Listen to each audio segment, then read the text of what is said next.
interest niya gawing mga mangmang ang mga Pilipino. Bakit? Good morning mga kuya, mga uncle, mga ante. Good morning, good morning.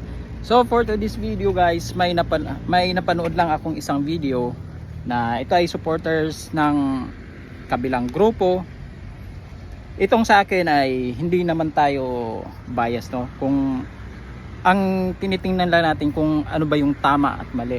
Dapat mapanuri tayo guys sa mga napapanood natin, ano? So kung supporters ka ni dito sa kabila, kung supporters ka rin dito sa kabila, so libre mag-comment lahat dito sa video na nakita ko guys. So ito, bahala na kayo mag-comment kung anong nasa loobin nyo, palabas nyo. Ito ay pinakita ko lang sa publiko para makita natin yung side nyo kung tama ba or mali itong sinasabi sa video na to. So kung bago ka ba lang sa aking channel guys, so makisuyo naman ako, pa subscribe naman, like and comment kung ano mga nasa loob ninyo, mga nasa loobin ninyo. So wag na nating patagalin to. So ito na, pakinggan natin, sabay-sabay natin pakinggan to. Let's go. Duterte. Alam ba nyo kung ano yung na-discover lang natin ngayon sa ating DepEd? Na merong 52 million pesos na ginastos para sa mga multong estudyante sa loob ng DepEd. Buti nga nakita ngayon ng ating bagong DepEd Secretary na si Sunny Angara, itong mga multong to. Ngayon, ang problema, saan ba nanggaling itong mga multong to? At bakit may mga multo si Sara Duterte? Para alam lang nyo, alam mo ba nung panahon niya bilang mayor ng Davao, meron na siya mga multong kasama to the tune of 11,000 ghost employees. At itong mga multong to ay namana niya sa kanyang tatay. Yun ang nakapagtataka talaga eh. Asan ba itong mga multong to? Sino ba itong mga multong to? At ito ba yung mga parehong multo na pinangalanan nila nung gumastos siya ng 125 million pesos na confidential funds na nagkaroon ng mga pangalan na tulad nila Mary Grace Piatos at kung ano-ano pang mga inimbentong pangalan. Yan ba yung mga multong to? Yan ang problema. Ang ating Department of Education Secretary na dati na si Sara Duterte ay mukhang hindi interesado sa edukasyon ng ating mga kabataan. Hindi siya interesado na matulungan ang ating mga mamamayan na maging mas matalino. Mukhang ang interest niya gawing mga mangmang ang mga Pilipino.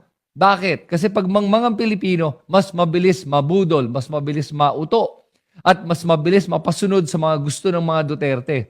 At nakikita mo talaga dito sa mga galawan ni Sara Duterte na wala siyang interest at walang alam sa pamamalakad ng gobyerno, ng departamento, at bilang isang vice-presidente, wala siya talagang alam. At ang alam lang niyang gawin ay gumastos ng pera na walang kahit na anong accountability and walang transparency. Malala tong problema to At nakikita mo dito na wala talagang interest si Sara Duterte sa edukasyon ng ating mga kabataan. Bakit ko nasabi yun? Kung tinignan mo kung paano siya gumastos ng pera, hindi niya ginagastos to sa tamang paraan. At hindi lang yon, ginagastos lang niya yung pera pag sa mga bagay na para sa kanya lang at sa mga bagay na hindi at walang kinalalaman sa edukasyon. I'll give you some examples. Nung panahon ni Leni Robredo, wala namang confidential fund ang DepEd . Tapos, nag-request si Sara Duterte ng confidential fund. At saan niya ginastos ng confidential funds na to? Ginastos niya to para sa mga mga medical assistance program, burial program, at kung ano-anong mga parang propaganda na ginagawa niya. At karamihan doon ay ginastos niya sa mga multo din. Mga multo na may mga pangalan tulad ni Mary Grace Piatos. Pambihira yung panginsulto na ginagawa ni Sara Duterte sa ating lahat. Pinapakita niya na wala siyang pake kung paano niya gastos yung pera at wala siyang pake sa transparency at accountability. At gusto lang niya confidentiality. At para sa kanya, wala tayong karapatan questionin kung paano niya gagastusin yung perang yan. At hindi sa edukasyon ginastos yan. Dahil merong 612 million pesos na confidential funds ang DepEd at ang Office ng Vice President na hindi niya ma-explain kung saan niya ginastos lahat yon, na na-flag siya ng COA. Tapos, Pag makita mo nga dito, di ba, naalala niyo yung 125 million pesos. Nagastos niya in 11 days.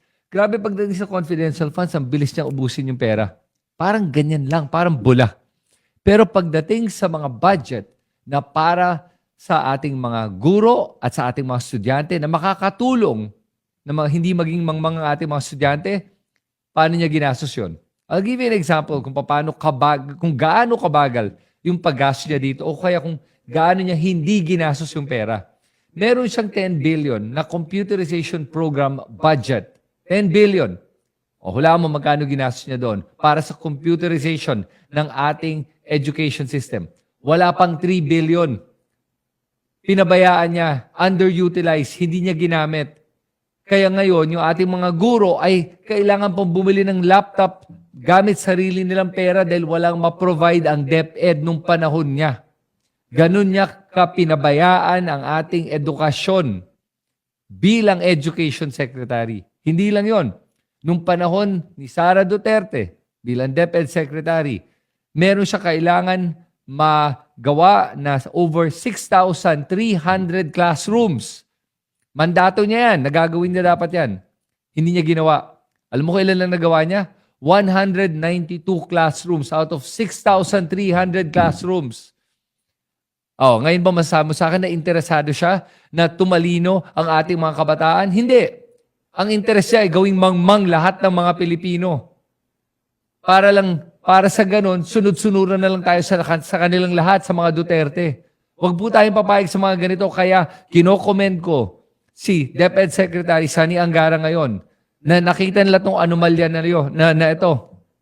At let's call her out for what it is. At dapat talaga masampahan na ng kaso to eh. Sa lahat ng mga kalokohan na ginawa niya sa departamento ng DepEd. Ang ating kinabukasan ay nasa ating kabataan.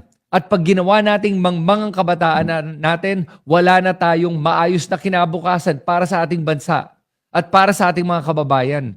Ganun ka-importante itong DepEd natin. Kaya wag nating hahayaan na mangyari to. Nalagyan ng mga multo ni Sara Duterte to. Hanapin na natin kung saan itong mga multong to. Palabasin na natin. At kaya nga siguro ngayon, minumulto si Sara Duterte. Kaya may mga impeachment, may mga criminal cases dahil ngayon itong mga multong to ay napagod na. Nagsawa na sa paggagamit sa kanila ni Sara Duterte para sa kanyang sariling interes. At ngayon, na minumulto na siya, tignan natin kung kakayanin pa niya to. Kayo, ano tingin nyo? Agree ba kayo na may mga multong sumusunod kay Sara Duterte at ginagamit niya itong mga multong to para pakinabangan, para kung saan nagpunta pera, hindi natin alam. Nakapagtataka nga kung saan nagpupunta. Pero ang mga Duterte, mayayaman ngayon. Kahit pinapalabas silang simple lang buhay nila, hindi simple po buhay nila. Mayaman po sila. Dahil ba sa mga multong yan? Hindi natin alam. Pero kaya kailangan imbestigahan.